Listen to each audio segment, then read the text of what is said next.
Hello, I'm Matteo, the Chief Mobile Opinionist at the Tech Travel Geeks, and this is the Tech Travel Geeks side-by-side comparison between the Doogee X95 and the Doogee N20, both affordable smartphones from Doogee, which in the UK are available to purchase on Amazon. If you don't already, please do subscribe to the Tech Travel Geeks here on YouTube. Right then, if you've been following the Tech Travel Geeks on YouTube for a while, you'll have seen that we unboxed and provided some first impressions of the Doogee N20 at the beginning of this year, that's 2020. And then later in the year, in June, we unboxed and provided some first impressions of the Doogee X95. Both are affordable smartphones available for purchase on Amazon, and they're in two different price ranges. The Doogee N20, the purple one, is around about £115 to £120, depending on which Amazon seller you buy it from. For that, you get a pretty basic smartphone, but has some overvalue delivered in terms of the screen quality and overall performance. Whereas the Doogee X95 is a much less expensive device at £70, and it provides really good value for money in its price range, but definitely has to make some trade-offs in terms of what you get for the money. Now, side by side, they look similar. I would say the Doogee X95 has a more eye-catching, textured finish to it. It's glossy plastic, and as you can see, it's already got fingerprints on it, and has a triple camera on the back. We'll look into that in a bit more detail soon. And it's heavier. The Doogee N20 feels lighter. Obviously, there are some differences in specifications that make it that way. The Doogee N20 has a full high-definition screen, which is 6.3 inches in diagonal, so 6.3 inches from here to here, and relatively few bezels. Whereas the Doogee X95, the green one, has a larger 6.52 inch screen, and it's lower resolution. So this is an HD plus screen. It's 720 pixels in height, which is enough to watch basic HD video on apps like Netflix, Amazon Prime, YouTube, and so forth. So bigger screen on the Doogee, smaller screen but much higher quality on the Doogee N20. So that's the big difference physically. Now, there are some minor things. Both have triple cameras. One is much better. So the Doogee N20 has 3 separate cameras, which perform a lot better as well. So there is a 16 megapixel main lens, there is an 8 megapixel telephoto lens, and there's also an 8 megapixel ultra-wide lens here. Now, they're not the best cameras in the world. You wouldn't expect that in a £120 phone, but they do a decent job.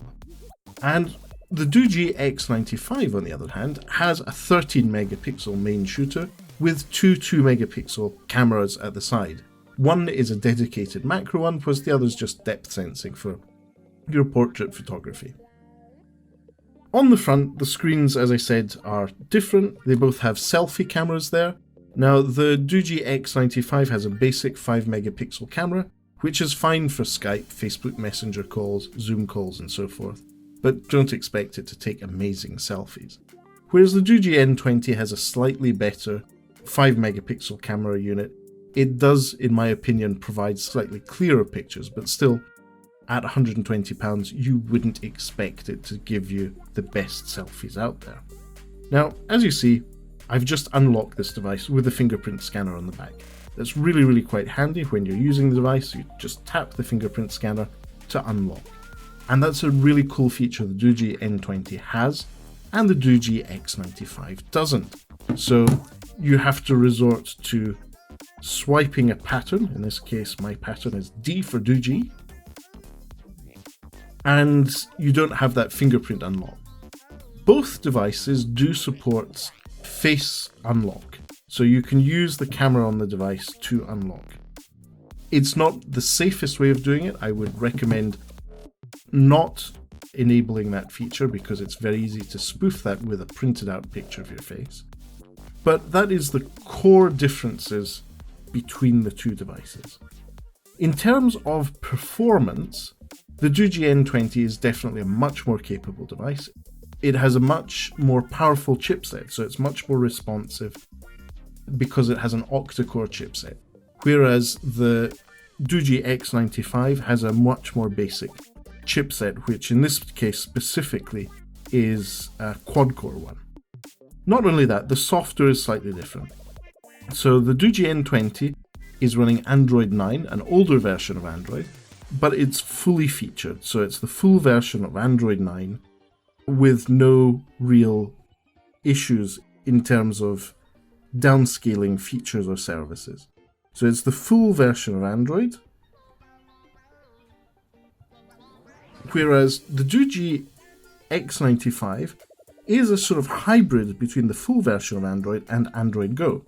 So you have access to all the full-fat apps, but I can't see anything anywhere indicating that it is Android Go edition in the actual About software. And in terms of software updates, it seems to be getting all the main ones. So it's a lightweight version which is optimized for the less powerful chipset. But for example, the Google search bar defaults to the Google Go version of that, which is interesting.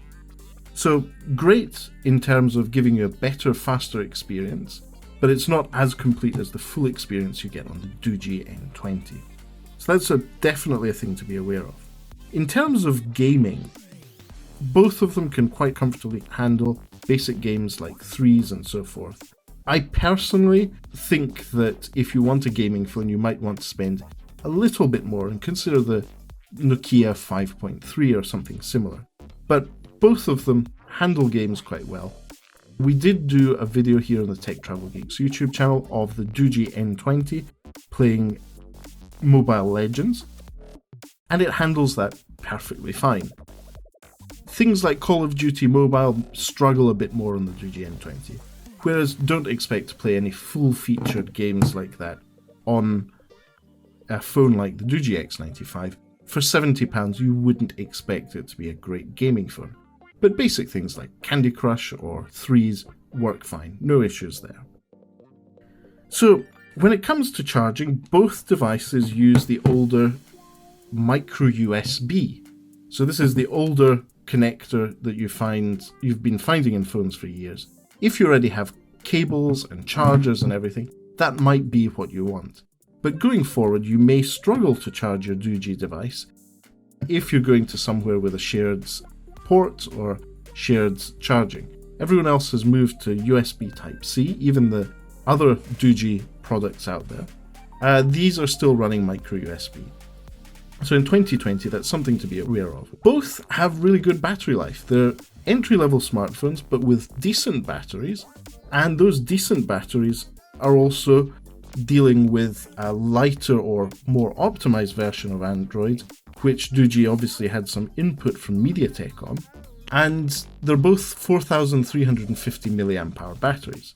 So in a day of normal use, without heavy gaming, but a bit of media streaming, bit of music playing, both devices get through the day quite fine. It's not a big issue. But again, if you're spending £70 on a phone or £120 on a phone, you wouldn't be expecting battery champions, though these do perform very well. If you use the device very lightly, as I have been doing in lockdown, you can get 3 days at battery use, using it for social media, Twitter, and so forth. So overall, two really good value for money smartphones. Two devices which may be on your radar if you're looking to get a new smartphone but don't want to spend over the top in terms of money. Both are available SIM-free, so you can put in any UK SIM cards. So good options. We're going to put links to our other videos about these devices and to where to purchase them on Amazon in the description. Thank you for watching, and if you don't already, please do subscribe to the Tech Travel Geeks here on YouTube. Thanks for watching.